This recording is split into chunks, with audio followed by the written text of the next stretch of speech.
जय जगन्नाथ। प्रथमे मु मोर वक्तव्य आरंभ करने पूर्वर ए अनुष्ठान ट्रस्टी महोदय तथा महोदय को मोर भूमिष्ठ प्रणाम तथा ए विद्यालय प्रधान गुरुमा संपादक महोदय मोर गुरुमा तथा गुरुजी एवं मोर प्रिय छात्र छात्री माने तथा मो सम्मुख उपस्थित थिबा समस्त बापा मां को मोर जथामान्य समय तो कहार को अपेक्षा करेनी खूब कम समय भितर मु मोर वक्तव्य शेष करी तापरे मु मंचासन बाबा चेयर को चली जी आपण मानक मु मात्र से बापा मां को उद्देश्य रे गोटे छोट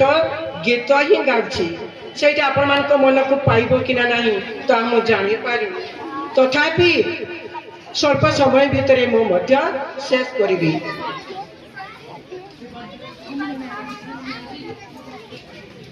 दुनिया रे जदि सत किछि थाए बापा मां डाको सत होई थाए सेही डाकरे अछि अमृत समान ताको नाम धोरी हेउ हे मोर बापा मां शब्द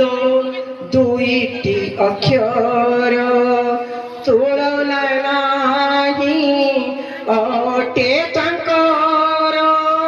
सत्य कहिबाकु गले दुनिया रे सब मिछ बापा मां शब्दटी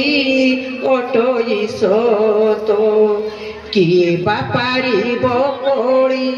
ताको नाम धरी जगत होइबो से उधारी सेही बापा मां डाको अटई तो भलो आउ सबु डाको अटई तो भेलो तेणु मु कहूछि आपण मानंकु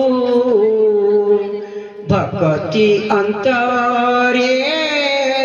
पूजिबा तांकु तांको आशीर्वाद लोभी जगत जीतिबो।